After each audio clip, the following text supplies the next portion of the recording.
Sandy Munro is going to be here to give his advice to Elon Musk and Tesla for 2022. So let's get going right now.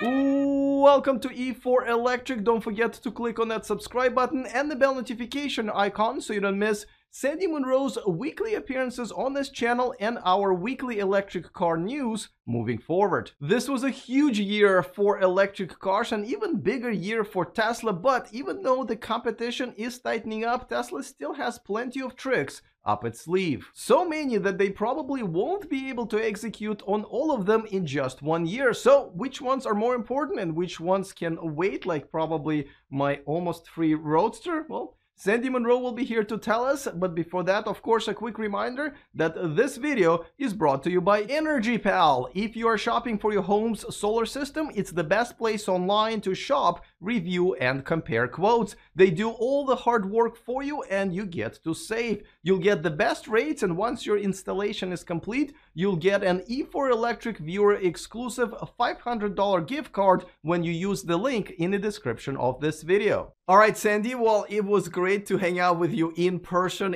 at Los Angeles Auto Show, but we're back to Zoom now. It was fun. Okay, so let me ask you a question. Yes. Are you going to be at CES? Of course. In Vegas? Are you? Good. Well, here's the big thing.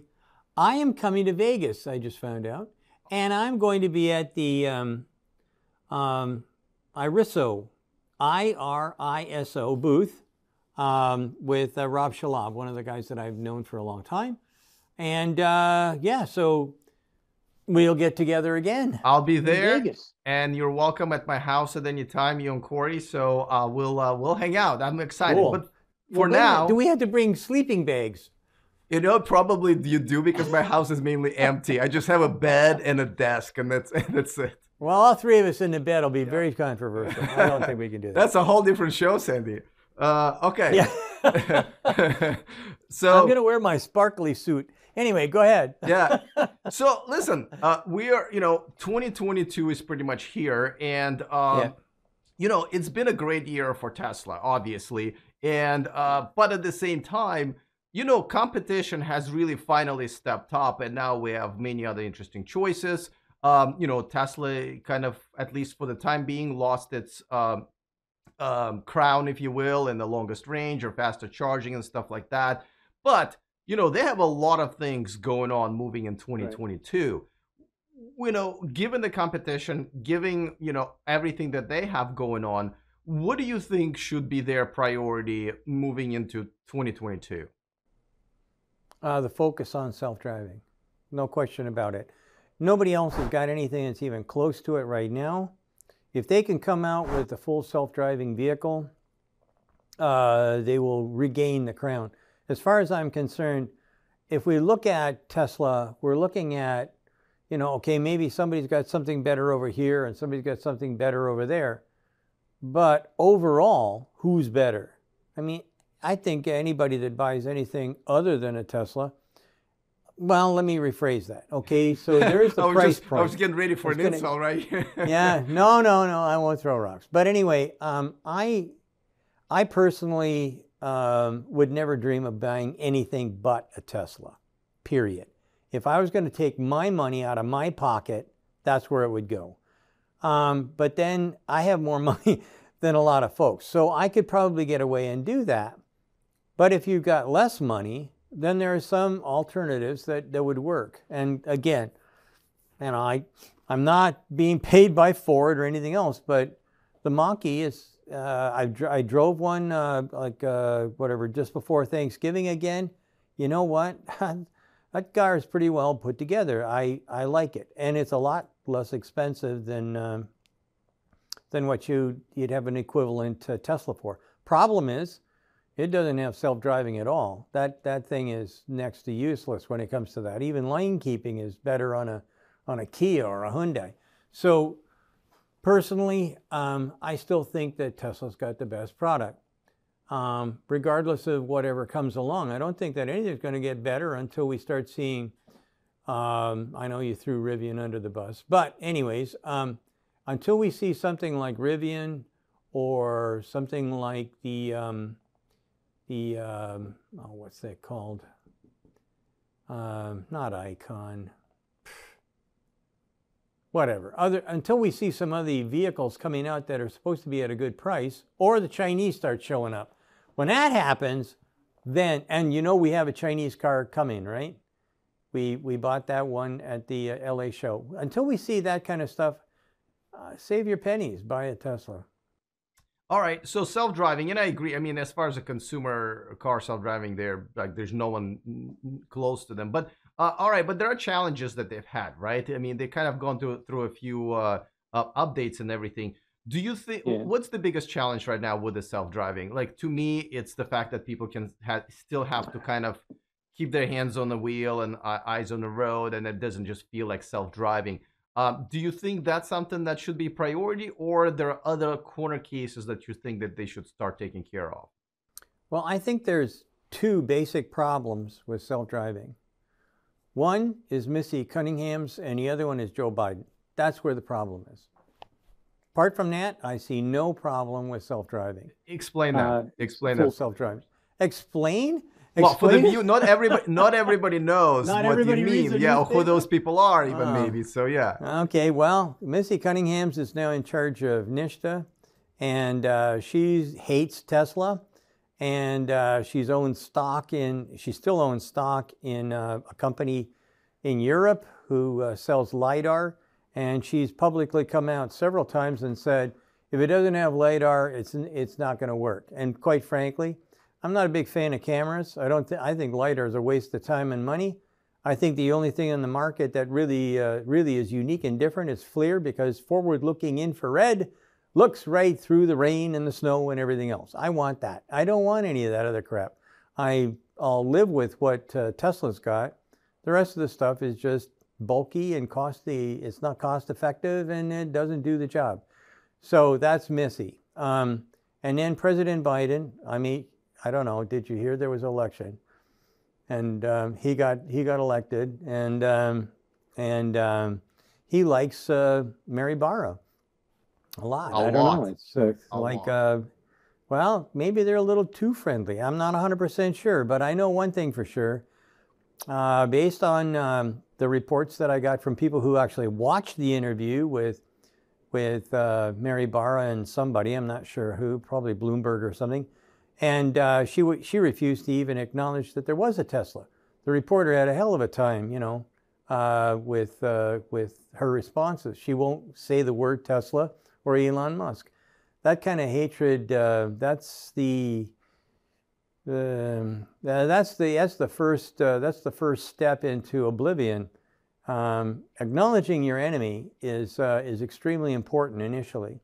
And then identifying what's better about your enemy than you, that's the second thing. And then trying to figure out a plan to make yourself as good as or better than the enemy, that's usually number 3 or 4. But she doesn't have a plan that I can see.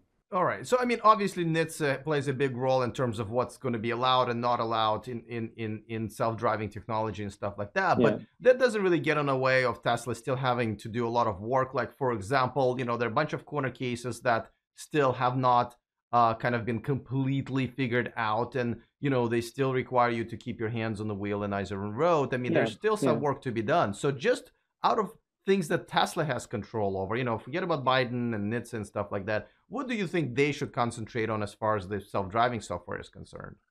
I think if I was going to give Elon Musk any kind of suggestion, I would suggest FLIR, forward-looking infrared. I think 90% of the problems would go away because everything has a heat signature, everything. There's nothing on the planet that's going to have the same heat signature. If I want to find mines and I want to do it from an airplane, I look down on the desert in the morning, and guess what? Even if they're 100% plastic, I can tell where I can spot them from an airplane because they come up a different color. I think that radar, LiDAR, cameras, they're all interesting, but they're useless when it comes to trying to identify what's in the road. So if I was going to pick one thing that they should maybe shift gears on, move away from cameras, move toward FLIR, forward-looking infrared.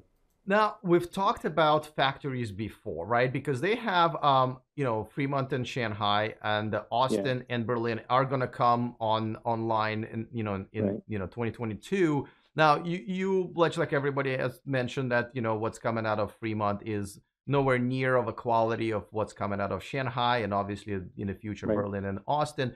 What should they do with their Fremont factory? Because, I mean, if people see better quality cars coming out of Austin, many people will refuse deliveries from the cars that are made in Fremont. What should they do about that factory? I think right now the quality levels are probably pretty much the same. The big problem is that factory has been cursed almost from day one. There's a couple of GM factories that I don't know. I think God just reached his finger down and said, "That's crap," and it stays that way. So I think that what they should be doing is looking around for some other factory. Either that or go through, this is kind of like a tough thing to swallow, but go through a conversion. And when I was at Ford, I did that a couple of times. And what you do is you fix one area. That gives you some space to move things around. And basically, it's a phased plan to increase productivity inside a factory and get rid of the crap that isn't working for you. It usually means you've got a lot of off-standard people for a while and you piss off everybody on the planet because every day they come into work, or every Monday that they come into work, their job assignment is different or they're going to a different location to try and build a car. That kind of stuff, though, has big benefits. When we got the Atlanta plant sorted out, I mean, everything ran smooth as silk, but it took a long time and a lot of pain to make that happen.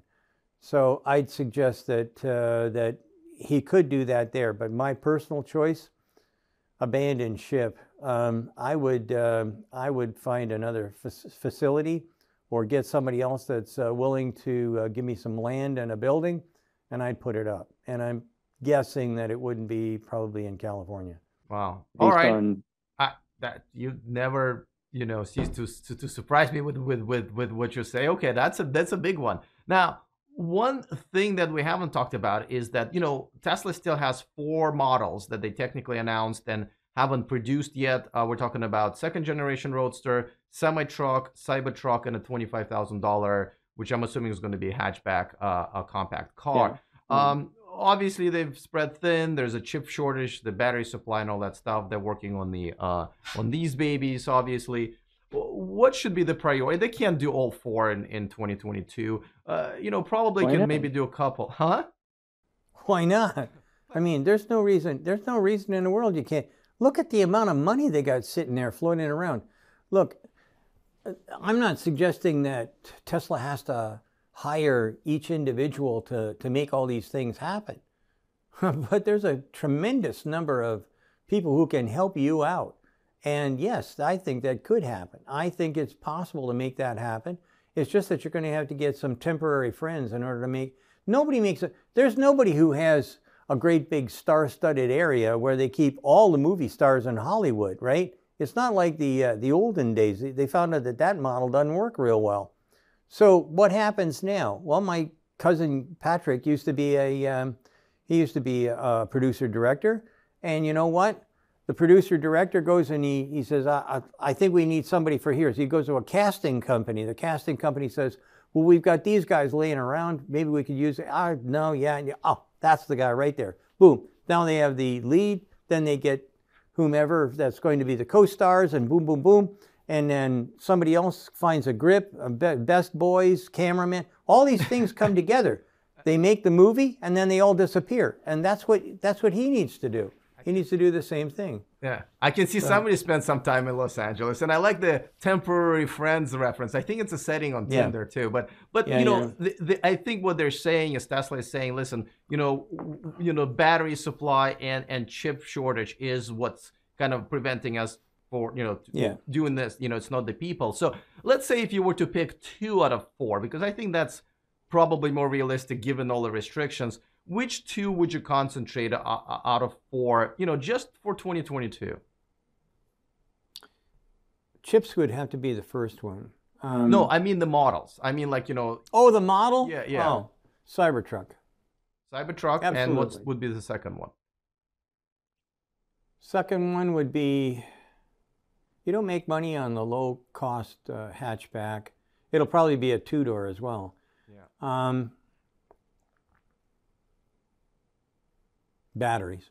I would push the battery pack like there's no tomorrow. If I had a penny, I'd throw a nickel on it. So. But I meant like out of the three. So you said Cybertruck, but like out of the three, like is it the, you know, there's a second generation Roadster, the cheap car, and a semi truck.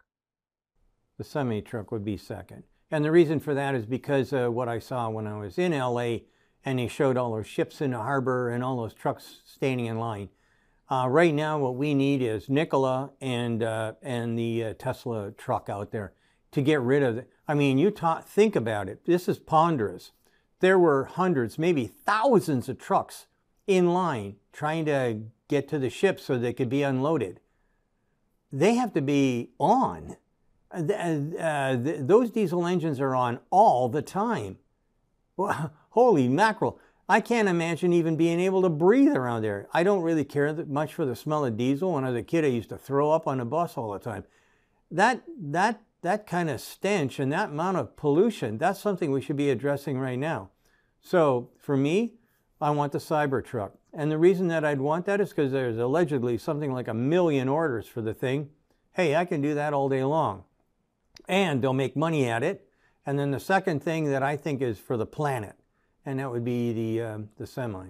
All right. Well, Sandy once again surprised the heck out of me. Let me know in the comment section if he has surprised you as well. But don't forget to surprise him by subscribing to his channel. I put a link to it in the description of this video. It just crossed 250,000 subscribers this month. All right. Looking forward to all of your comments. Other than that, see you guys next time. And remember to stay charged.